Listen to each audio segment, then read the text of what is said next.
The wail of sirens sliced through the pine-scented air as I sipped my coffee on the porch of my cabin. It was a scene pulled straight from a sitcom, except it wasn't funny.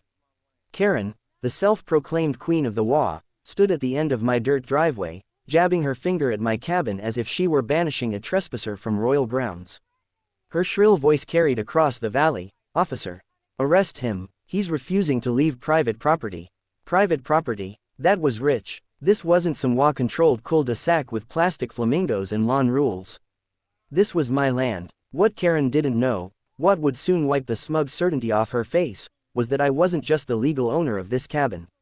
I owned the surrounding forests, the lake, the ranches, the dirt road winding to the highway.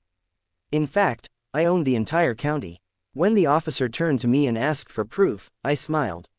Because the moment I revealed the truth, Karen's empire of petty rules would crumble faster than her spray tan under the noon sun. The morning had started the way most mornings did in my cabin, slow, deliberate, and filled with the kind of peace that city people only ever read about in glossy magazines they flipped through while waiting in line at the grocery store. The sunlight streamed through the tall pines like golden spears, cutting across the dewy grass. Birdsong threaded itself through the silence, and the distant rush of the creek hummed low and steady, like background music nature had composed just for me. I had settled into my rocking chair on the porch, coffee steaming in a chipped mug, boots propped on the railing. It was my favorite kind of solitude, the kind you earn by living away from subdivisions, speed bumps, and nosy neighbors with binoculars. At least, that's what I thought I had until Karen showed up. She didn't arrive like a normal visitor, quiet knock, friendly wave, polite introduction. No, Karen stormed into my morning the way a tornado barrels through a wheat field, loud, destructive, and convinced the whole world should move out of her way. Her SUV came screeching to a halt at the base of the gravel drive, dust rising in a choking cloud that hung in the sunlight like smoke after a gunfight. The driver's side door flung open with theatrical violence, and there she was, Karen, in all her HOA glory. She was dressed like someone on a suburban safari, pastel cardigan, pressed slacks, oversized sunglasses that belonged more on a Hollywood red carpet than in the woods. Even from 50 yards away I could see the jut of her chin, sharp as a weapon, the permanent downturn of her lips carved by years of disapproval, and the rigid set of her shoulders that told me she believed she had marched here not as a visitor, but as a conqueror. I took another sip of my coffee, steady and unhurried. She saw my calmness as defiance, already I could see it in the way she squared her stance, clutching her leather handbag like a general gripping a saber. She didn't knock. Of course not. Karen stomped up my porch steps like she owned the nails holding them together and jabbed her finger at me as if I were a dog that had just soiled her manicured lawn. "You," she barked, her voice sharp enough to scatter a nearby bird into the trees. "Yes, you. What exactly do you think you're doing here?" I blinked slowly, glanced around at the porch, the rocking chair, the steaming mug in my hand, and then back at her. "Having coffee," I said. My answer only fueled her fury. She bristled, practically shaking with the indignation that someone like me dared to meet her rage with such casual nonchalance. "Don't play smart with me," she snapped. "This cabin is not yours. This entire area is under the jurisdiction of the Lakewood Homeowners Association, and you are trespassing." Now, I had heard stories about Karen long before she ever appeared in the flesh. Locals at the diner whispered about her antics the way people whisper about hurricanes on the horizon. Everyone had a tale of what she'd blown through, destroyed, or disrupted. She was infamous for weaponizing HOA bylaws like they were federal law, fining retirees for planting roses an inch too tall, sending letters to veterans because their flagpoles were unsightly, and nearly driving a single mother to tears over the color of her garden shed. She was less a neighbor and more of a tyrant with a clipboard, a petty dictator ruling over cul-de-sacs and picket fences. But here she was, standing on my porch, spouting rules as though she'd somehow annexed the wilderness itself. I leaned back in my chair, the wood creaking lazily, and took another sip. Her voice grew sharper, louder, trying to pierce through my calm like a hammer against stone. "Pack your things and leave immediately," she demanded. "We cannot have outsiders setting up shacks and bringing down property values. This is a community, and there are standards. Standards you clearly do not meet." I let the silence hang in the air for a moment, watching her chest rise and fall with the effort of her anger, before finally answering. "This isn't community property," I said evenly. "This is my cabin, my land." I thought that might be enough to cool her down, to make her realize she was barking up the wrong pine tree, but instead it ignited her like gasoline meeting a match. Her laugh was sharp, brittle, and condescending. "Your land, don't be ridiculous. This," she gestured broadly at the forest, the dirt road, the rolling hills visible in the distance, "is under WA regulation. You can't just waltz in here with your rundown shack and think you're exempt from rules. That's not how it works." I tilted my head slightly, studying her the way one might study a stray raccoon that had wandered too close to the trash cans. Fascinating, slightly dangerous, but mostly just a nuisance. Her eyes narrowed behind the massive sunglasses, and she stepped closer, her voice dropping to a hiss. "People like you are the reason neighborhoods decline. You think you can just take up space wherever you want. Not under my watch." The audacity was almost entertaining. Here she was, in the middle of nowhere, declaring sovereignty over property that had been in my family for generations. She was like a child drawing borders on a map with crayons and declaring herself queen of the world. But the more I didn't react, the more unhinged she became. She started pacing the porch, her heels clacking against the wood like gavel strikes, muttering about bylaws, citations, and immediate removal. Every so often she'd snap back toward me, demanding answers, and I'd give her none. Her tirade escalated into absurdity. She warned me about mandatory paint color palettes, informed me that yard signs of any kind are strictly forbidden, and threatened me with fines that sounded like she pulled them out of a hat. At one point, she even pointed to the pine trees towering over the cabin and declared they were too tall to be approved. That one nearly made me choke on my coffee. "You gonna find the squirrels too?" I asked lightly. That only made her face redden into the shade of a ripe tomato. Finally, she snapped her phone out of her purse with a triumphant flourish. "Fine," she spat, "if you won't leave willingly, then I'll have you removed. I'm calling the police. You can explain yourself to them." She stabbed the numbers into her phone with exaggerated drama, pacing as she launched into her 911 performance. "Yes, hello, this is an emergency. There's a man here, a stranger, squatting in a private residence. He's refusing to leave, he's dangerous, he's threatening the community." Her eyes flicked to me as she spoke, lips curling into a smirk, as though she had already won and was savoring her victory. I just sat there, sipping coffee, watching the show unfold. She had no idea, not a clue that the ground beneath her perfectly polished shoes, the trees framing her outrage, the creek whispering through the valley, all of it belonged to me. And as I watched her pace and rant into the phone, I realized something. This wasn't just going to be another Karen encounter. This was going to be a reckoning. Karen's voice carried through the stillness of the woods as though she were auditioning for a role in some melodramatic courtroom drama. She paced the length of my porch like a catwalk judge, heels clicking against the wood, free hand slicing the air for emphasis as she barked into her phone. "Yes, officer, he's here right now, refusing to leave. Yes, I feel threatened. Absolutely threatened." She shot me a triumphant glare, then put a little quiver into her voice for effect. "Please hurry, he's aggressive. I fear for my safety." I took another slow sip of my coffee. If I was aggressive, then turtles were cheetahs. My only movements that morning had been rocking slightly in my chair and lifting my mug to my lips. But Karen wasn't talking to the truth, she was talking to her script. I'd seen her type before, people who believed volume plus confidence equaled reality. Her manicured finger jabbed the air toward me as though the dispatcher on the other end could see me through the line. "Unbelievable," I muttered under my breath, shaking my head just enough for her to notice. She gasped like I'd cursed at her. "Did you hear that?" she cried into the phone, spinning theatrically. "He just threatened me again." I almost laughed then and there, but I caught myself. It was too easy, and besides, this was already shaping up to be better entertainment than anything cable television had to offer. I rocked back in my chair, letting the creak of the old wood fill the silence between her rehearsed lines, and wondered how long it would take the county sheriff to get out here.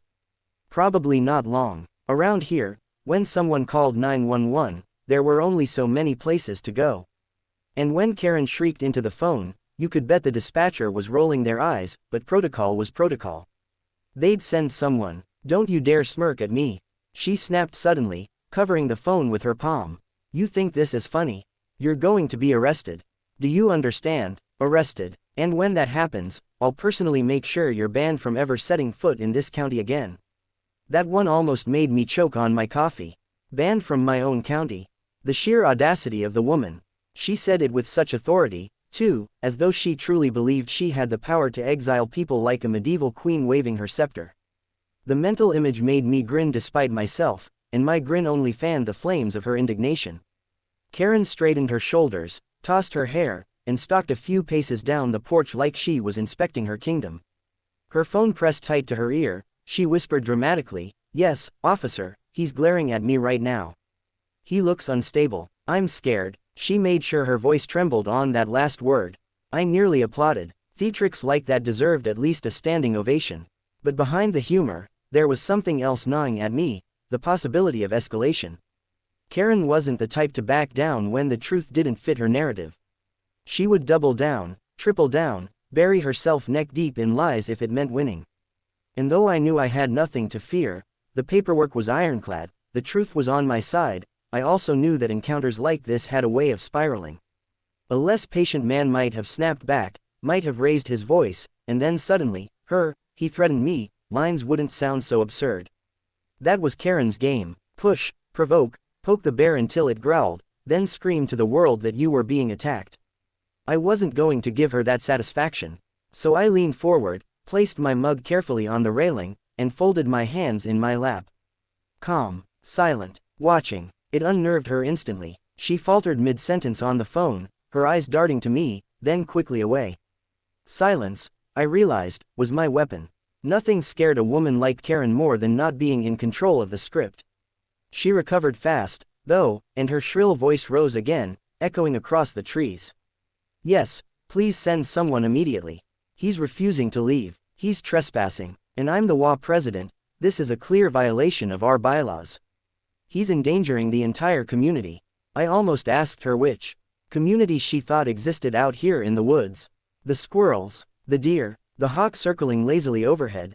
I pictured a squirrel HOA meeting where acorns were voted as legal tender and laughed softly under my breath. She heard it, of course. Karen heard everything when it fed her outrage. She snapped her phone shut with a dramatic click, clearly done with her performance for now, and turned on me like a storm cloud ready to break. "They're on their way," she announced, puffing her chest out as though she'd just summoned an army. "And when they get here, you'll be dragged out of here in handcuffs. Do you know what the fine is for squatting? Thousands. Maybe jail time. You've made a very big mistake." I raised an eyebrow. "Is that so?" "Yes, that's so," she said, marching closer, stopping only a few feet from me. "I've been president of this HOA for 7 years. 7. Do you know what that means?" "Power trip," I offered. Her jaw dropped, then snapped shut again like a trap. "It means," she said through clenched teeth, "that I know the law. I know the rules. And I don't care who you are, you can't just waltz into Lakewood territory and claim you belong here." Lakewood territory. She said it with such conviction that for a second, I half expected her to pull out a flag and plant it in my front yard like she was colonizing the place. But then the absurdity hit me, and I chuckled, shaking my head. "Karen," I said slowly, "you really don't have the slightest idea whose porch you're standing on." Her face hardened. She didn't like that, not one bit. She mistook it for weakness, for bluffing, because her kind always did. People like her never imagined the possibility that they weren't the most powerful person in the room. That idea was as foreign to them as humility. "Well, we'll see what the sheriff says," she huffed, crossing her arms. "You'll be gone before sundown. Mark my words." The sound of distant sirens drifted faintly through the trees then, growing louder with every passing second. Karen's lips curved into a smug smile. She stood taller, straighter, as though the cavalry she'd summoned was about to ride in and crown her the victor. She turned to me one last time, her sunglasses reflecting the rising dust from the road below, and said, "This is the end of the line for you." I leaned back in my chair, folded my arms, and allowed myself the smallest of smiles. "For you, maybe," I murmured. The sirens wailed closer, bouncing off the hillsides. Karen straightened her cardigan, fluffed her hair, and plastered a look of fake vulnerability on her face. She was ready for her grand performance. She thought this was her scene, her moment of triumph, her ultimate win. But I knew the truth. And when the sheriff stepped out of that cruiser, when the paperwork hit the sunlight, Karen's world was going to collapse faster than a cheap folding chair. And I would be right here on the porch, sipping the last of my coffee, watching the show. The wail of sirens cut sharper as the cruiser wound its way up the gravel road, echoing through the valley and bouncing off the pine trunks like a warning horn from some ancient god. Karen straightened instantly, her spine rigid, her face transforming into a mask of righteous indignation mixed with calculated vulnerability. 1 second she was snarling, the next she was clutching her pearls, figuratively, of course, ready to perform her starring role as the victim.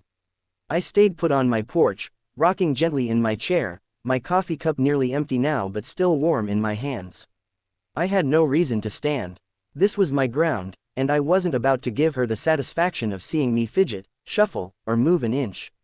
The cruiser appeared around the bend, tires crunching over gravel, lights flashing in the muted morning sun. Dust rose in a wide plume behind it, swirling and settling over the road like a curtain being pulled back for the first act. Karen's smile broadened. She actually waved both hands in the air as though signaling to rescue helicopters. "Over here, officer, over here," she cried, her voice pitching high and shrill enough to send a squirrel darting back into the underbrush. The car rolled to a stop at the edge of my driveway, the engine idling low. Out stepped Sheriff Daniels, a man I knew well. Tall, broad-shouldered, late 50s, with a belly that hinted at too many diner breakfasts but arms still strong enough to make you think twice before crossing him. He wore mirrored aviators and had a way of pulling his hat low that made him look perpetually unimpressed with the world. Daniels wasn't a man who liked theatrics. He was a man who liked facts, and more importantly, coffee, something I'd shared with him more than once on this very porch. Karen didn't know that. Karen saw a uniform and saw her salvation. She launched into action before the sheriff's boots even hit the dirt. "Officer, thank goodness you're here," she shouted, hurrying down the steps like a damsel rushing to embrace her knight. She stopped just short, wringing her hands together for extra drama. "You have to remove this man immediately. He's trespassing. He's dangerous. He threatened me." Daniels gave her a long, slow look. The kind of look that strips all the layers off a person until what's left is just raw nonsense. "Ma'am," he said evenly, "let's take a breath here. Why don't you tell me exactly what's going on?" She jumped at the chance, her words spilling over each other like water from a burst dam. "This man showed up out of nowhere and built a shack on our community land. He refuses to leave. He's glaring at me, intimidating me. I feel completely unsafe. This whole area is HOA regulated, and he's breaking every bylaw in the book. I want him arrested, right now." Daniels turned his head slightly, slowly, in my direction. I raised my coffee cup in a lazy salute. "Morning, Sheriff," I said. His mouth tugged at the corner, the faintest suggestion of a smirk hidden behind his mustache. "Morning," he replied. His tone carried none of the alarm Karen had hoped for. No urgency, no disbelief. Just steady calm, like we were two neighbors meeting in line at the post office. Karen didn't notice, or maybe she didn't care. She stomped closer, pointing back toward me as if I were a wild animal that had wandered too close to the playground. "See, look at him, he's smug, he thinks he can just take over. But I know the rules. I'm the HOA president, and I demand you remove him." "HOA president, huh," Daniels repeated, scratching at his jaw. "This here's county land, ma'am. HOA don't have much to say about county property." Her face twisted. "County? No, no, no, you don't understand. The Lakewood Homeowners Association extends its jurisdiction into these areas. We regulate everything: trees, structures, water usage. This shack isn't authorized." Daniel slid his sunglasses down just enough to peer at her over the rim. "Ma'am, this ain't no shack. And it sure as hell ain't Lakewood territory." Her jaw clenched so hard I thought I heard her teeth grind. "Are you going to do your job, officer, or are you going to let this vagrant endanger the community?" I had to bite the inside of my cheek to keep from laughing out loud. Vagrant. That was a new one. I'd been called plenty of names in my life, but never that. Daniels finally stepped closer to the porch, his boots crunching over the gravel. He looked at me, then at the cabin, then back at Karen. "All right," he said slowly, "why don't we clear this up right now? Sir, you got proof of ownership for this property?" I leaned forward, set my mug on the railing, and reached for the leather satchel resting by my chair. Inside was a neat stack of documents, deeds, tax records, even old maps going back decades. My family had kept meticulous files, and I kept them even more so. I pulled out a folder, crisp and organized, and handed it down.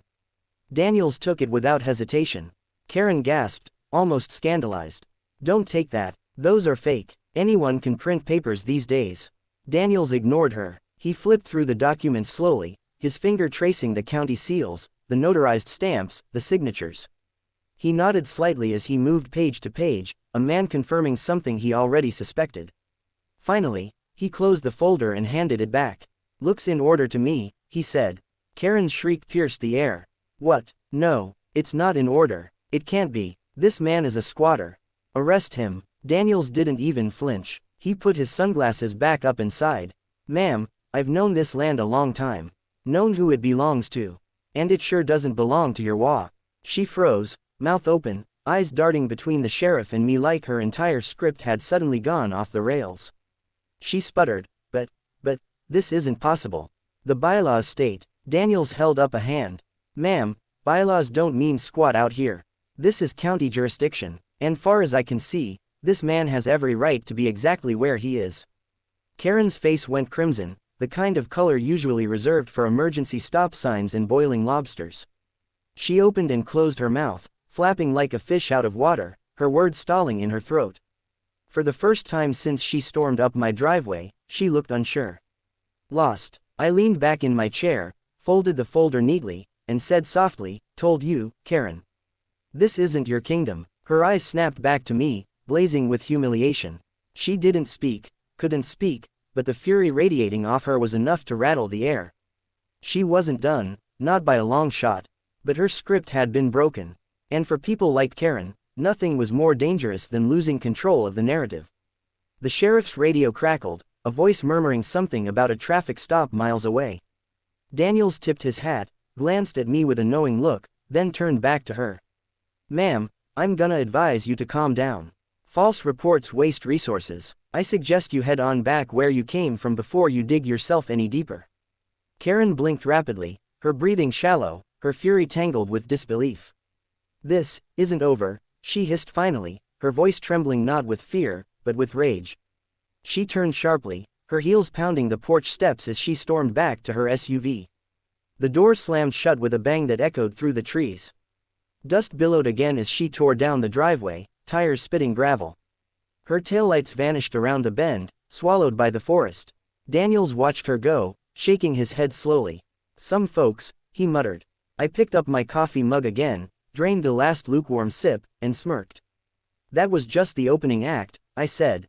And deep down, I knew I was right. Karen would be back, and next time, she'd be twice as loud, twice as desperate, and 10 times as reckless. After the dust from Karen's SUV finally settled, the forest seemed to exhale. The air grew still again, the birds dared to resume their songs, and the hum of the creek drifted back into focus. Sheriff Daniels stood at the foot of my porch for a moment, his thumbs hooked into his belt, just looking at me. He didn't need to say anything, his silence carried all the weight of shared amusement. We both knew what had just unfolded was only round one, and Karen wasn't the type to accept defeat gracefully. "You sure know how to pick 'em," he said at last, shaking his head. His voice carried that gravelly humor of a man who had seen too many small-town dramas play out like bad reruns on late-night TV. "I didn't pick her," I replied, reaching for the coffee pot still sitting on the side table. She came storming out of the suburbs like she was leading a crusade. I poured another cup, offered him one with a tilt of the pot. He waved me off. Daniels chuckled low, then turned serious. "You know she's not gonna let this go, right?" I leaned back in my chair, sipping slowly. "Of course not. Karen doesn't lose. Not in her mind. She'll twist this into something bigger, call half the county, demand meetings, write letters. Probably print flyers if she has to. She's good at stirring people up," he admitted. "But in the end, she's just hot air. Long as you got your papers in order, she doesn't have a leg to stand on." "Oh, I've got more than papers," I said, almost under my breath. My words came out casual, but I saw him tilt his head, curious. "What do you mean by that?" I smiled into my mug, letting the silence drag just enough. This was the moment I liked best in conversations, the pause where curiosity leaned forward, desperate to fill the gap. "Let's just say," I continued, "this isn't the only deed I keep in that satchel.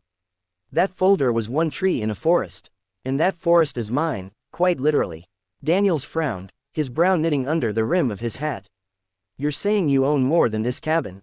"Much more," I replied. I set the mug down, reached for the satchel again, and this time pulled out a thicker binder. Its leather edges were worn, the brass clips dulled with age, but inside was the weight of a century.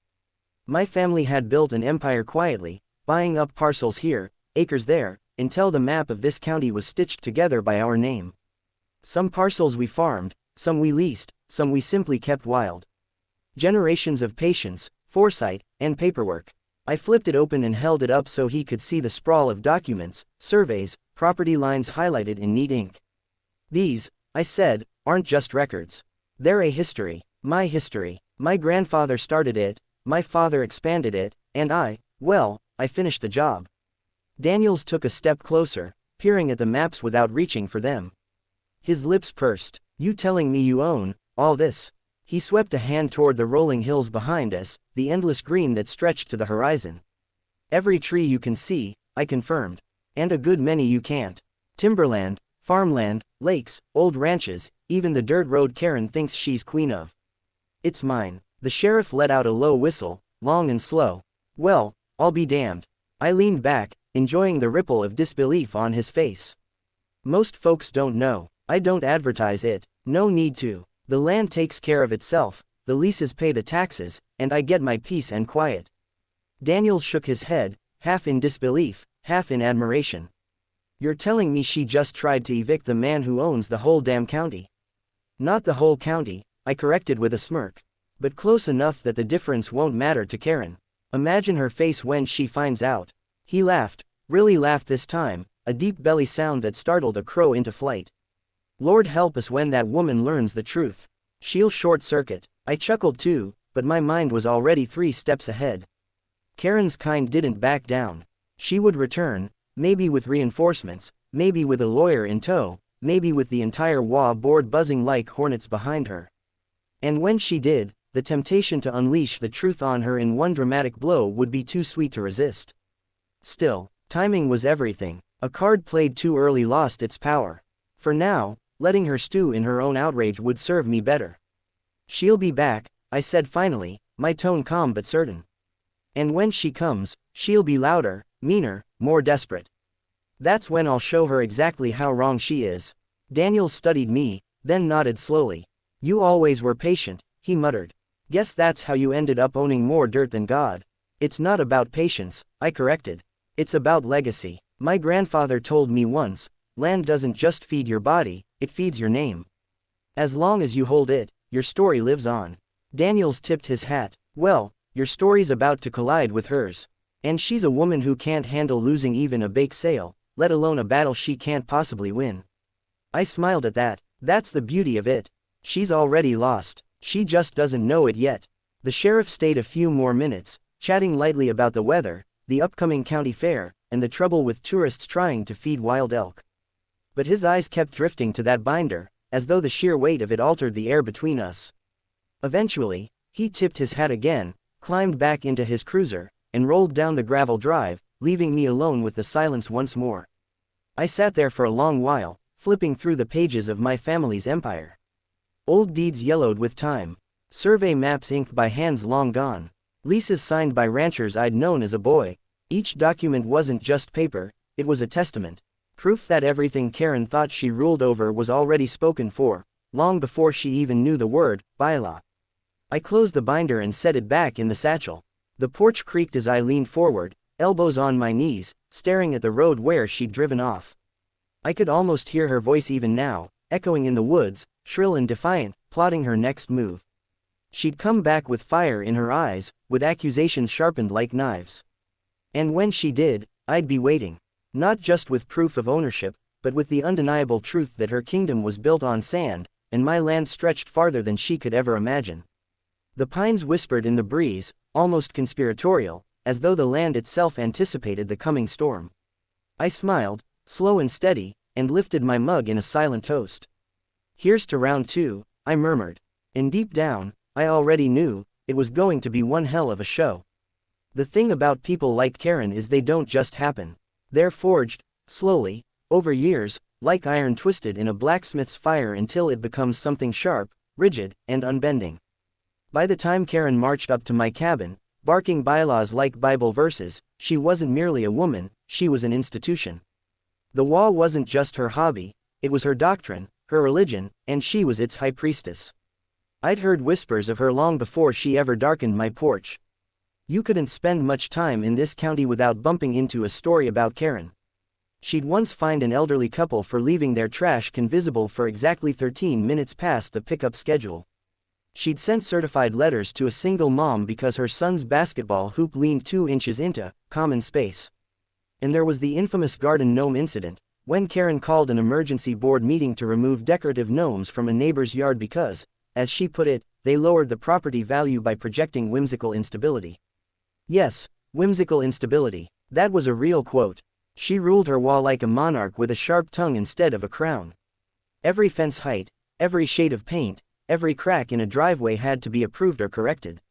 And if you resisted, well, Karen had ways. She could bury you in letters, fines, citations, and community shame until you either bent the knee or sold your house out of frustration.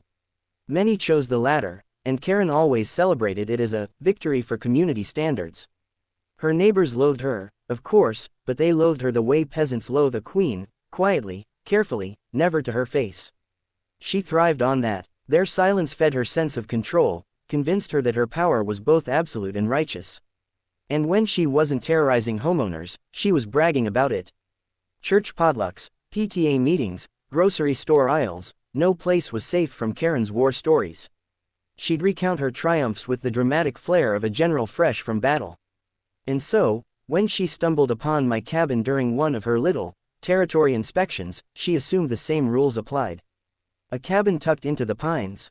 Oh, surely it violated Section 3, Article 14, Subparagraph B about unauthorized structures. A man on the porch she didn't recognize. Clearly a trespasser who needed to be ousted for the good of the community. In her mind, she wasn't overstepping, she was upholding the sacred covenant of Lakewood's bylaws. The irony, of course, was rich. Because out here, past the paved cul-de-sacs and manicured lawns, Lakewood's bylaws meant about as much as monopoly money. The county didn't care, the state didn't care, and certainly I didn't care. But Karen did. She cared enough to stake her pride, her voice, her entire sense of self-worth on enforcing rules that had no jurisdiction beyond her little suburban fiefdom. She had turned those rules into her armor. Every bylaw was a breastplate, every citation, a shield. And armed with them, she believed she was untouchable. That belief gave her courage, gave her fuel. And courage fueled by delusion is the most dangerous kind. I pictured her back at her house that night, pacing her living room in front of some oversized mirror, rehearsing her speech for round 2. She'd be dialing board members, working herself into a righteous frenzy.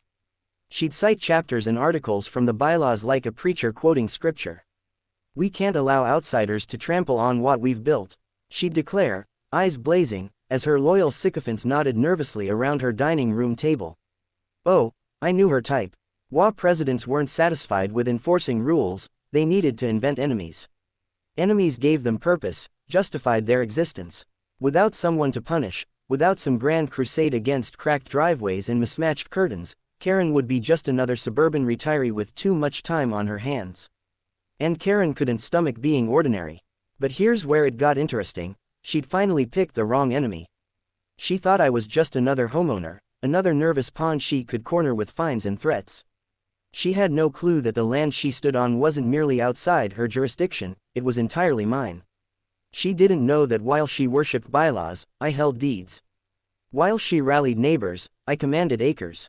While she built an empire of fear, my family had built a kingdom of land. The thought made me chuckle. She saw herself as a queen, but I was the one holding the crown, and I hadn't even placed it on my head yet. Still, I didn't underestimate her. Karen's power wasn't real, but her persistence was. People like her didn't retreat quietly.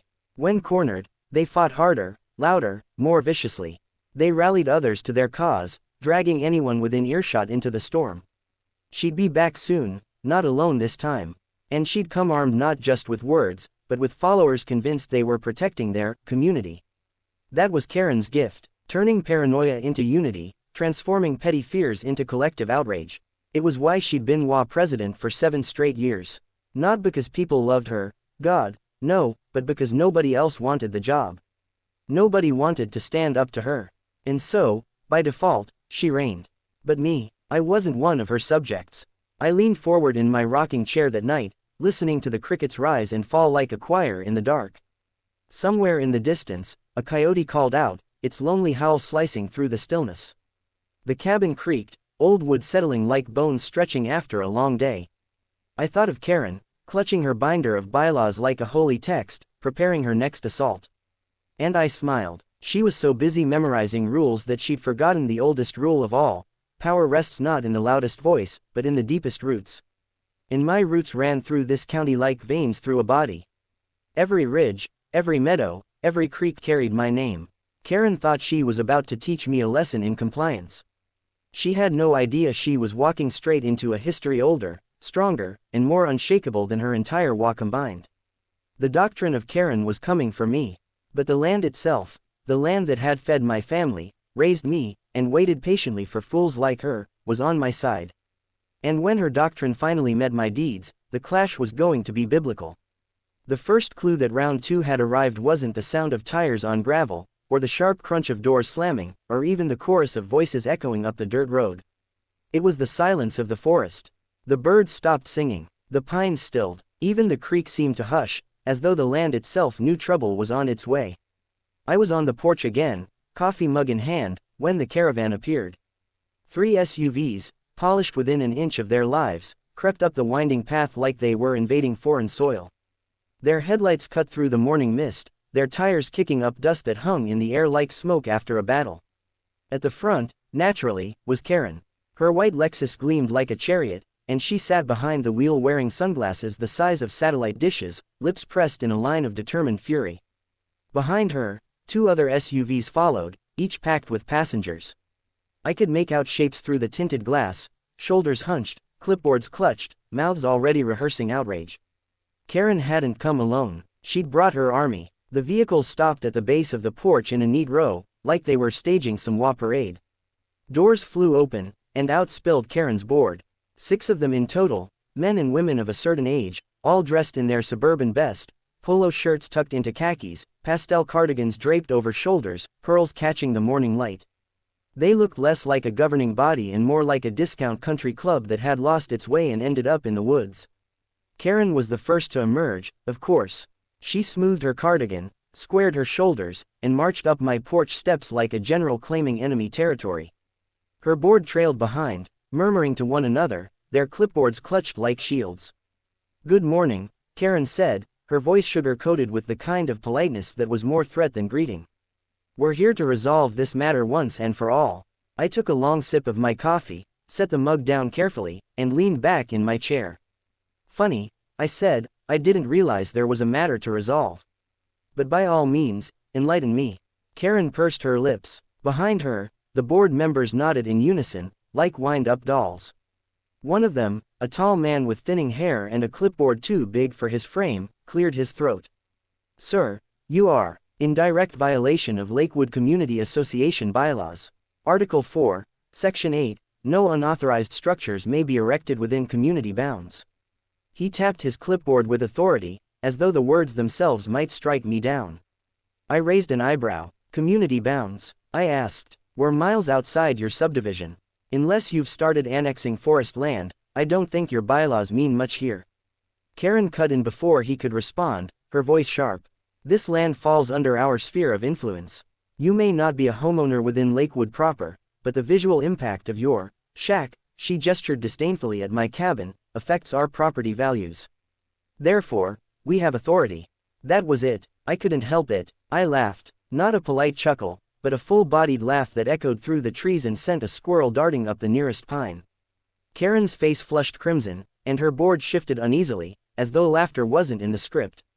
"Sphere of influence," I repeated once I caught my breath. "What are you, the United Nations?" Her jaw tightened. "Mock all you want. These fine people," she gestured to her entourage, "have come here today to support me in protecting our community. We're united in this, and if you refuse to comply, we're prepared to escalate." "Escalate how?" I asked. She lifted her chin. "Legal action. We'll file injunctions, seek fines, and involve the county if necessary. This won't end until you're gone." The board members murmured in agreement, nodding like a jury that had already reached its verdict. For a moment, the porch was heavy with their self-righteousness. It would have been intimidating, maybe even crushing, for someone else. But not for me. Not when the ground beneath their polished shoes belonged to me, not when every pine tree they marched past bent toward me like old friends. I let the silence hang for a beat, savoring their confidence. Then I leaned forward, elbows on my knees, and met Karen's gaze. "You know," I said slowly, "there's something admirable about your persistence. Wrong-headed, sure, ridiculous, absolutely, but admirable." Karen blinked, thrown off by the compliment. I smiled. "The problem is, you're fighting a war you've already lost. And every minute you spend here just makes the fall that much harder." Her eyes narrowed. "We'll see about that," she hissed. One of the board members, a petite woman with a floral scarf, piped up timidly. "Perhaps we should give him one more chance to comply voluntarily, Karen. It might be less messy." Karen whirled on her, eyes blazing. "Messy? Letting this squatter undermine our standards would be catastrophic. Do you want lowered property values? Do you want, heaven forbid, outsiders thinking they can do whatever they want? No, this is about principle, about order." The woman shrank back, cowed into silence. Karen turned to me again, fire in her voice. "This is your last chance. Leave now, and we'll consider the matter closed. Stay, and we'll bury you in so much paperwork, you won't know which way is up." Her board nodded furiously, emboldened by her defiance. It was almost impressive, the way she could bend them to her will with nothing but conviction and volume. Almost. I leaned back, crossed my arms, and let a slow smile spread across my face. "You really don't get it, do you, Karen?" Her sunglasses reflected the porch light, but I could feel her glare burning through them. "Get what?" she snapped. "That you're standing on my land. All of you are. This porch, this cabin, this forest, that road you drove up, mine. Every inch of it." The board blinked, confused. Karen scoffed. "Ridiculous. You expect us to believe that?" I shrugged. "Believe what you want. The deeds don't lie, Sheriff. Daniels already saw them, if you care to check with him." For the first time since she arrived, Karen faltered. Her confidence wavered, her mouth opened and closed like a fish gasping on a dock. Her board exchanged uneasy glances, doubt creeping into their carefully rehearsed outrage. But Karen wasn't one to back down easily. She straightened, lifted her chin, and sneered. "Even if that were true, which I highly doubt, it doesn't matter. Ownership or not, you're still a blight on our community, and we won't stop until you're removed." Her voice cracked on the last word, but she covered it quickly, spinning on her heel and marching back toward her Lexus. The board hesitated, caught between loyalty and doubt, before scrambling to follow her. Doors slammed, engines roared, and the caravan rolled away, leaving behind a cloud of dust and a silence thick with tension. I sat there for a long moment, the echo of her words hanging in the air. A blight on her community. That was how she saw me. Not as a man with roots deeper than her bylaws, not as someone with history tied to the land, but as an inconvenience to be erased. I picked up my coffee again, though it had gone cold, and took a sip anyway. Karen was rattled now. Doubt had crept into her army. The cracks were forming, and the next time she came back, and there would be a next time, I'd be ready to widen those cracks until her entire empire of control crumbled around her. The war had officially begun. The storm didn't break right away. For a couple of days after Karen's caravan of SUVs retreated in a cloud of dust, the forest was calm again. I went about my usual routine, splitting wood, fishing at the creek, sipping coffee on the porch with the sun creeping over the ridge. But I could feel it, the way you can feel pressure in the air before a thunderstorm. Karen wasn't finished. People like her never went home to lick their wounds quietly. They regrouped, sharpened their claws, and came back swinging harder. Sure enough, it started with the mail. I found the first letter on my porch one morning, slid under the door with all the subtlety of a ransom note. The envelope was official looking, Lakewood Community Association embossed at the top in stiff navy blue lettering. I opened it, already half smiling, and read, "Dear occupant, you are hereby notified that your unauthorized residence violates Lakewood's architectural standards and must be vacated within 30 days. Failure to comply will result in daily fines of $500 and further legal action. Please consider this your final notice. Sincerely, Karen Montgomery, President." It was all caps on, "final notice," as though shouting on paper made it more intimidating. I chuckled, folded the letter neatly, and tucked it into the binder of deeds in my satchel. Evidence. Nothing more. The next day, 2 more envelopes arrived. One threatened a lawsuit for damages to community cohesion. Another cited me for non-compliant landscaping, as though the wildflowers blooming around my porch violated her suburban sense of order. I started a little stack on my coffee table, the pile growing higher each morning. Karen was escalating, all right. She was trying to bury me in paper until I suffocated. But here's the problem with that strategy: paperwork only works when you're the one who actually owns the paper. And the only papers that mattered, the deeds, were mine. By the end of the week, she wasn't just sending letters. She'd plastered notices on the trees along the dirt road leading up to my cabin. Bright orange signs with block letters: trespasser, illegal structure, community in danger, like I was some sort of environmental hazard instead of a guy drinking coffee on his porch. The sheriff swung by one afternoon, half grinning as he handed me a stack of her latest notices. "She's at it again," he said. "I figured," I replied. "She's got half her board convinced you're a danger to society. The other half looks like they want to move out of Lakewood altogether just to get away from her." "Can't say I blame them," I said, thumbing through the papers. "She's like a hurricane in pearls." Daniels laughed. "What are you gonna do?" "Play along," I said. "Let her build her tower of nonsense. Then I'll pull one stone, and the whole thing will come crashing down." Because here's what Karen didn't understand: while she was busy weaponizing bylaws and clipboards, I had real leverage. She thought she could fine me $500 a day. Cute. I could raise her HOA's lease fees by thousands. She thought she could call me a trespasser. Amusing. I could revoke their access road entirely, leave her suburban kingdom landlocked. I wasn't a fighter by nature. My family had always taught me patience, that land had a way of outlasting petty squabbles. But Karen wasn't just a nuisance anymore. She was a force of chaos, and chaos had to be checked. Not out of anger, but out of necessity. So I made my move. I called the county clerk's office, a place I knew well after years of managing my family's holdings. A quick request, a small fee, and by the end of the day I had fresh, certified copies of every deed and lease in the area. Lakewood's manicured streets, their clubhouse, their pool, even the road leading out to the highway, all sat squarely on my ledger. The next step was even easier. I drafted a polite but firm letter, the kind my grandfather used to write when tenants needed a reminder of who really owned the soil beneath their feet. To the Lakewood Community Association: this notice serves to remind you that your subdivision resides on property leased from the undersigned. Recent actions taken by your board, specifically harassment and unfounded legal threats, constitute a breach of lease terms. Continued behavior of this nature may result in termination of lease agreements and removal of access privileges. Consider this your first and only warning. Respectfully, my name. It wasn't angry. It wasn't loud. It was precise, factual, and devastating. I made 6 copies, one for each board member, and delivered them myself. Not through the mail, not under their doors. I drove right up to their pristine cul-de-sacs, parked my truck in front of their identical lawns, and handed the letters over personally. The looks on their faces were worth the trip. Confusion first, then disbelief, then the slow dawning horror of realizing their fiefdom was built on sand. Karen's face, in particular, was a masterpiece. She snatched the letter out of my hand, scanned it, and went pale beneath her spray tan. "You're bluffing," she snapped.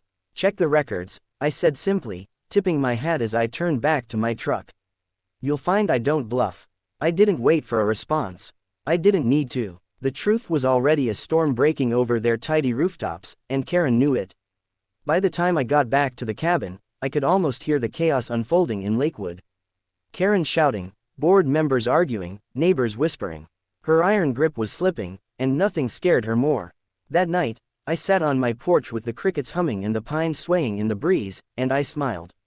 For weeks, Karen had been trying to play power games with me. But power isn't measured in fines or clipboards or bylaws. Real power lies in roots, in history, in ownership that cannot be faked or overturned. She wanted a war of paperwork.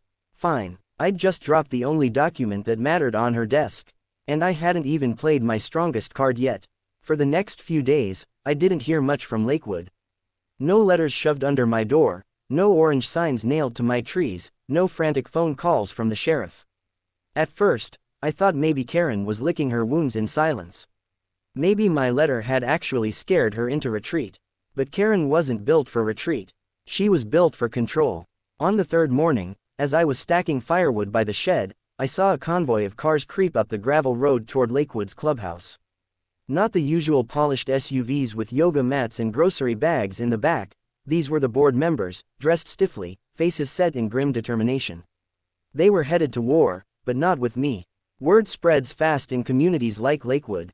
Behind all the manicured lawns and forced smiles lies a network of gossip more efficient than any postal service. By now, every family in the subdivision had heard some version of the truth. The land beneath their feet didn't belong to them. It belonged to the man in the cabin on the hill, the same man their president had labeled a trespasser and criminal. And cracks were beginning to show. By noon, I'd gotten the first phone call. It was Mrs. Campbell, one of the board members who'd accepted my letter with trembling hands the day I delivered them. "Sir," she said in a hushed tone, as if Karen might be listening through the walls, I just wanted to ask. "Is it true? Do you really own, well, all of it?" "Every acre," I said plainly. "Leased to the HOA since before most of you moved in." There was silence on the line, then a shaky sigh. "Lord help us. That woman's been dragging us into meetings every night, screaming that you're lying." But when we checked the county clerk's office, she trailed off, and I could practically hear the sound of her swallowing her pride. "It was all there. Just like you said. Truth has a way of shining through," I replied. She thanked me quietly and hung up, her voice heavy with both dread and relief. She wasn't the last. Over the next 2 days, I got 4 more calls, neighbors, board members, even a couple of folks who'd never spoken to me before. Some were apologetic, some were angry, demanding to know why I hadn't revealed my ownership sooner. A few sounded desperate, terrified they might lose their homes if Karen pushed too far. I told them all the same thing: you pay your lease, you live in peace. Always has been that way. Always will be, unless someone keeps trying to poke the bear. Of course, Karen wasn't about to let her empire crumble without a fight. On the 5th day, I drove into town for supplies and spotted her in the parking lot outside the hardware store, cornering 2 of her board members like a general berating deserters. Her voice carried across the lot, shrill, unyielding, and desperate. "He's bluffing, don't you see? He wants to scare us. We're the Lakewood Community Association. We make the rules, not some hillbilly squatter in a shack." Her hands were flying in wild gestures, pearls bouncing against her neck like they were clinging for dear life.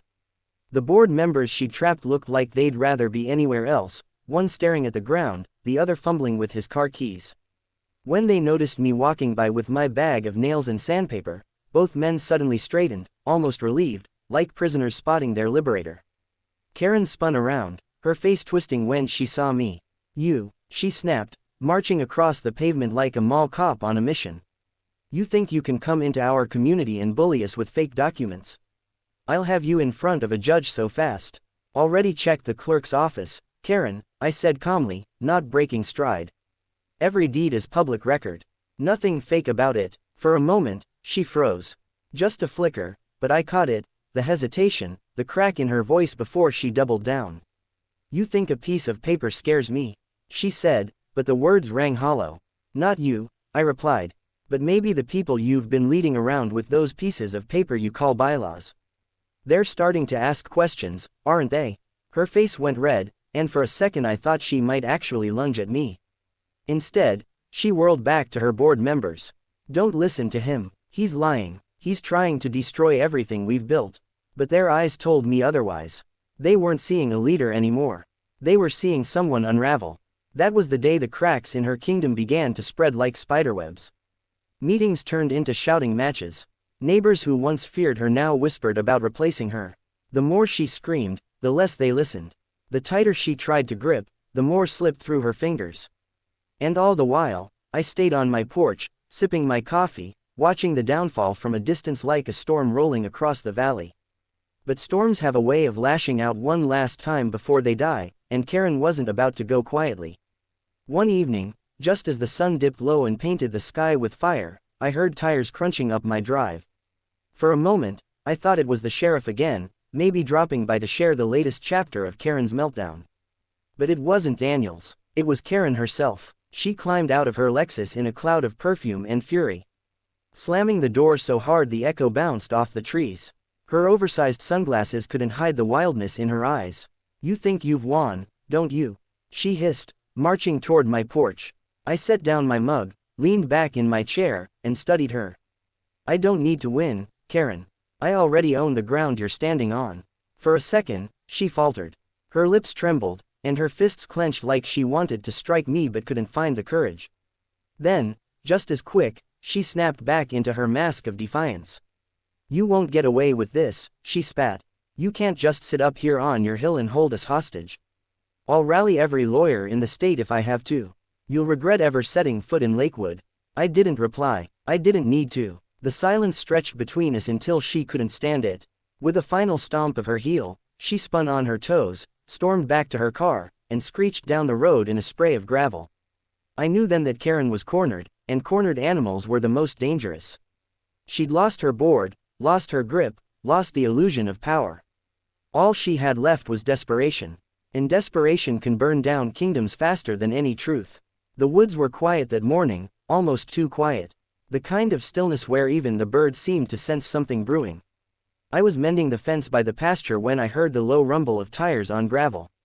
A moment later, Sheriff Daniel's cruiser eased up my drive, dust trailing behind it like a curtain. He got out slower than usual, no easy smile this time, no half-joking quip about Karen's latest antics. His hat was pulled low, his face shadowed, and there was a heaviness to the way he carried himself. That told me all I needed to know. Karen wasn't just being loud again, she was planning something. Morning, Sheriff, I called, leaning on the fence post. He didn't answer right away. Just walked up, adjusted his belt, and scanned the tree line as though making sure no one was eavesdropping. Finally, he said, "We need to talk." I wiped my hands on my jeans and gestured toward the porch. "Coffee's hot." We sat, steaming mugs in hand, silence hanging between us until Daniels finally cleared his throat. "She's not letting it go," he said. "I gathered," I replied. "Last I saw her, she was promising to sick every lawyer in the state on me." He gave a humorless chuckle. "Yeah, well, lawyers I can handle. What worries me is what she's cooking up behind closed doors." I raised an eyebrow. "Go on." Daniels leaned in, lowering his voice.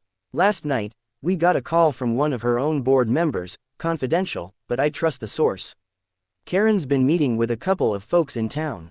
Not lawyers, not board members, outsiders. She's talking about hiring, let's just say, less than official muscle." I sat back, letting that sink in. Karen, pearls and cardigans, talking to hired muscle.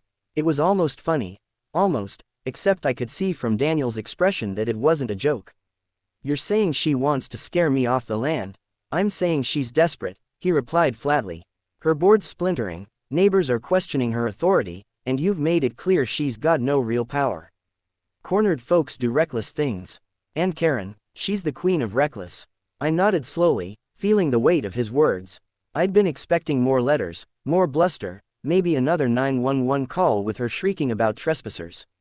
But hired thugs, that was a different game altogether. "Thanks for the heads up," I said.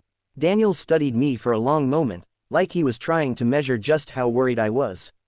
Finally, he said, "Look, I know you're a tough man, and I know this land is yours fair and square. But don't underestimate her. She's lost control, and that makes her dangerous. I can't post a deputy out here 24/7, but I can keep an eye on town, see if anyone new starts sniffing around. I'll take care of things on my end," I said evenly. He frowned, clearly not thrilled with my calm. "Careful what that means. Last thing I need is you putting some fool in the hospital because Karen sent him here to spook you." I smirked. "If she sends anyone, it won't be me in the hospital." Daniel sighed, drained his coffee, and stood. "Just watch your back.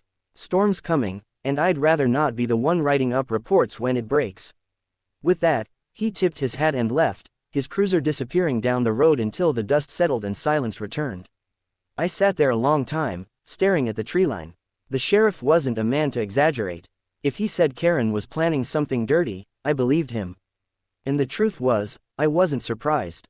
People like Karen, when stripped of their illusions of power, often reached for the ugliest tools they could find. I glanced at the stack of her letters on my table, the binder of deeds beside them, and let out a slow breath. Paper had been her weapon of choice, but when that failed, she'd decided to trade in paperwork for fists. The thing she hadn't counted on was this: I wasn't some weekend camper she could scare off with bluster and cheap intimidation. This land had been my family's since before her subdivision existed. My roots here ran deeper than her HOA's bylaws, deeper than the asphalt of her cul-de-sacs. And if she thought she could shake me with a few hired toughs, she was about to learn the hard way that land teaches you how to stand your ground. Still, Daniels was right about one thing: caution. This wasn't the time to swagger blindly. It was time to prepare. That evening, I walked the perimeter of the property, checking the gates, the fences, the old no trespassing signs nailed into oak trunks decades ago. I tightened locks, fixed a hinge, even oiled the shotgun that had belonged to my grandfather, just in case. Not because I wanted a fight, but because if Karen truly was foolish enough to bring one to my doorstep, I intended to end it quickly. As twilight deepened, I sat on the porch with the shotgun leaned against the wall and my coffee cup cradled in my hands. The night was still again, but this time it wasn't peaceful. It was the kind of stillness that comes before something breaks, and in the quiet, I couldn't help but smile to myself. Karen thought she was the queen of her manicured kingdom, but she was about to learn a lesson my family had known for generations: land doesn't bow to crowns or clipboards. It swallows them whole. The first sign came in the form of headlights. It was near midnight, a moonless night when the woods pressed in thick and dark, and I was just about to call it a day when I saw them, two pairs of beams crawling slowly up the gravel road toward my cabin. Not the sheriff's cruiser. Daniels drove alone, and his lights never crept that cautiously. No, this was something different. I set my coffee down on the porch rail and leaned back in my chair, letting the shadows swallow me. The night smelled of pine and damp earth, the air heavy with the kind of tension that makes your skin prickle. The engines cut, doors opened, and voices carried faintly across the yard. Male voices, rough, uncertain. One of them muttered something about, just scare him off. Another laughed nervously, like a man who'd taken a job he already regretted. Karen's muscle. I stayed seated, letting them come. They stepped into the glow of my porch light, two men in cheap leather jackets, the kind of tough guy uniform you buy at a discount store when you want to look mean but don't have the budget. For real intimidation, one carried a crowbar, the other a flashlight. Neither looked like they belonged anywhere near these woods. "Well," I said finally, my voice steady as steel, "you boys lost." They jumped, clearly not expecting me to be calm, let alone waiting for them. The taller one recovered first, puffing out his chest. "We're here to give you a message. Pack up your junk and leave before things get ugly." I chuckled. "Ugly? Huh, you might want to look in a mirror before throwing that word around." The smaller one bristled, raising the flashlight like a weapon. "Don't get smart, old man. We can make this real painful." "Old man," I smirked. "Son, I was swinging an axe before you learned how to shave. And if you think waving a flashlight and a crowbar makes you dangerous out here, you've got another thing coming." I stood slowly, deliberately, letting the porch boards creak under my boots. Behind me, leaning against the wall, was my grandfather's shotgun. I didn't grab it, not yet. I just let them see the outline, the suggestion of it, gleaming in the light. The taller one faltered, his bravado slipping for a heartbeat. We don't want trouble," he stammered, though his buddy elbowed him like he'd broken character. "Too late," I said quietly. "You brought it to my porch." For a moment, no one moved. The night hummed with cicadas, the air thick with the electric charge of choices. Then headlights flared again, this time from the opposite direction. A familiar shape rolled into view, Sheriff Daniels' cruiser. The timing couldn't have been better if I'd scripted it. The thugs cursed under their breath. Daniels climbed out, hand resting casually on his holster, eyes sharp as a hawk's. "Evening, gentlemen," he drawled, though there was nothing casual about the way he positioned himself between them and the road. "Mind telling me what you're doing up here?" Neither answered. The shorter one fidgeted, the taller one swallowed hard. Daniels didn't wait. He took a step closer, his voice dropping an octave. "I know exactly what you're doing, and I know who sent you. So here's how this goes. You get back in your cars, you drive out of this county, and you don't come back. Or you spend the night in my jail explaining to a judge why you trespassed on private property with burglary tools. Your choice." They didn't hesitate. In less than a minute, they were scrambling back to their vehicles, tires spitting gravel as they tore away into the night. Daniels watched them vanish, then turned to me. His jaw was tight, his eyes harder than I'd ever seen them. "That's it. She's crossed the line." I nodded. "Looks like she's out of cards." "Maybe," he said grimly. "But don't underestimate her. People like Karen don't accept defeat. They implode, and they try to take everyone else down with them. We stood there in silence, the night pressing in again, the threat gone but the tension still coiled tight. Finally, Daniels clapped a hand on my shoulder. You handled yourself well, but it's time we stop playing defense. Tomorrow, I'm calling a meeting, HOA board, every member who'll show. You should be there. Time to put this to bed once and for all. I agreed, because after tonight, there was no denying it, Karen had escalated from nuisance to danger. And if Daniels was right, and he usually was, the real showdown hadn't even started yet.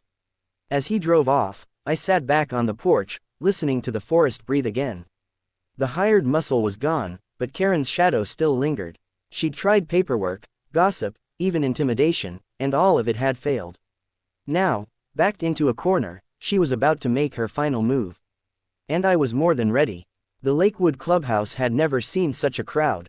By the time I pulled up in my old truck the next afternoon, the parking lot was crammed with SUVs and sedans, neighbors spilling out onto the manicured lawn. Folks who usually spent their Saturdays pruning rose bushes or polishing golf carts were gathered in clumps, whispering with the wide-eyed energy of people who knew a storm was about to break. Inside, the air was thick with perfume, aftershave, and nerves. Folding chairs had been dragged out from the storage closet to line the walls, every one filled.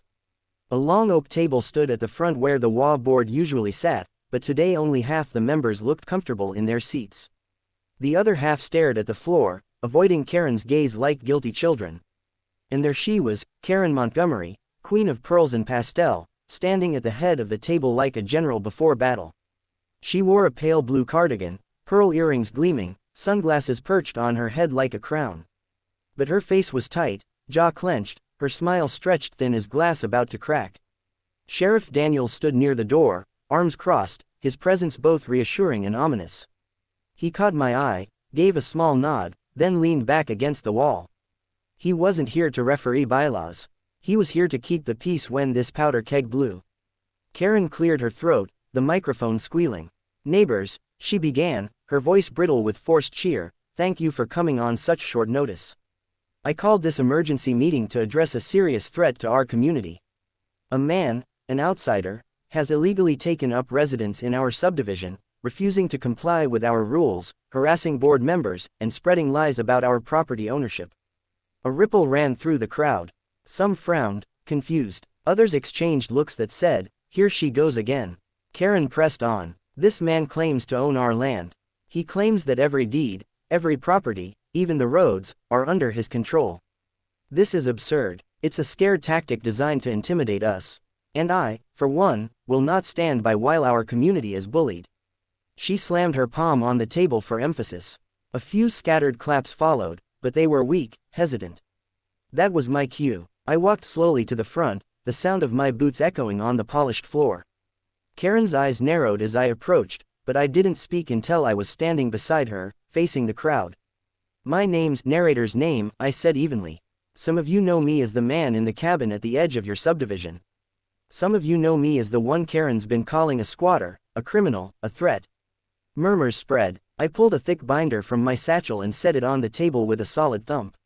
What most of you don't know is this: before there was a Lakewood, before the cul-de-sacs and the clubhouse and the bylaws, this land belonged to my family. Every acre. When the developers came knocking, my grandfather leased the property, not sold, leased. That means the land under your homes, under this building, under every driveway and picket fence, still belongs to me. Gasps and whispers surged like a wave. Karen shot to her feet, jabbing a finger at me. Lies. He's trying to scare you all. Those documents are forgeries. I opened the binder and held up a deed, the county clerk's seal shining in the fluorescent light. These are certified copies from the clerk's office. Public record. Anyone can verify them. In fact, several of your board members already have. All eyes turned to the board. Mrs. Campbell shifted uncomfortably, then cleared her throat. It's true, she said quietly. We checked. The records confirm everything he's saying. The room erupted. Voices overlapped, some demanding answers, some shouting at Karen, others just stunned into disbelief. Karen slammed the gavel against the table. Order, order, she shrieked, but her voice was drowned out. A man in the back stood, his face red with anger. You've been lying to us, Karen. All this time, you've been threatening fines, threatening lawsuits, acting like you owned us, when the ground under our feet isn't even ours. Another neighbor shouted, "What about the money? The dues we've been paying, where's it all going?" Someone else cried, "You dragged us into your war, Karen. You made us look like fools." The room was boiling over, voices colliding, the orderly suburban facade shattered in one chaotic rush. Daniels finally stepped forward, his hand resting on his holster, his voice booming. "Enough." Silence fell, thick and uneasy. He glanced around the room, then fixed his gaze on Karen. "This man," he said, gesturing toward me, "owns the land. That's fact. The county records don't lie. And I'll tell you something else, you'd all better be thankful he's as patient as he is. Another man would have evicted this entire subdivision already. Instead, he's been sitting in his cabin, minding his own business, until someone decided to make him a target." Karen's face was crimson now, her mouth opening and closing like a fish gasping on a dock. "You can't. This isn't, Sheriff, you can't just." "Karen," Daniels interrupted sharply, "sit down." The command hit harder than any gavel. She faltered, actually faltered, then sank slowly back into her chair, fists clenched, her composure slipping like sand through fingers. I stepped forward again, my voice steady, low, but carrying to every corner of the room. "I don't want your homes. I don't want your pool, your clubhouse, or your cul-de-sacs. Keep them. Live your lives. All I ever asked for was peace. But when your president came storming up my drive, calling me a trespasser, calling the sheriff, sending threats and even hired thugs, I paused, letting that sink in. That's when I decided enough was enough." Gasps echoed. Karen's head snapped up, eyes wide. "That's a lie," she shouted, but Daniels cut her off again. "It's not a lie, I caught them myself, and if you want me to make it official, I can file charges." "Is that what you want, Karen?" The room was dead silent now, all eyes locked on her. Her lips trembled, her bravado finally cracking. For the first time since this whole mess began, she had no words. The silence stretched until Mrs. Campbell rose, her voice trembling but firm. "I move that we vote on removing Karen Montgomery as HOA president. Effective immediately." The words hit like a hammer.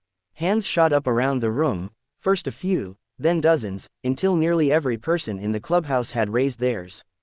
The decision was unanimous. Karen sat frozen, her eyes darting around the room like a dethroned monarch watching her subjects revolt. Her pearls gleamed under the lights, but they looked less like jewels now and more like chains choking her. And just like that, the kingdom of Karen crumbled. When the meeting finally broke, the air outside the clubhouse felt thick and electric, like the aftermath of a summer storm. Neighbors trickled out in stunned silence, their whispers carrying like dry leaves skittering on pavement. Some avoided Karen entirely, slipping past with their heads down, unwilling to meet the eyes of a woman they'd once obeyed without question. Others glared openly, their anger no longer hidden. I lingered by my truck, leaning against the hood, watching the exodus unfold.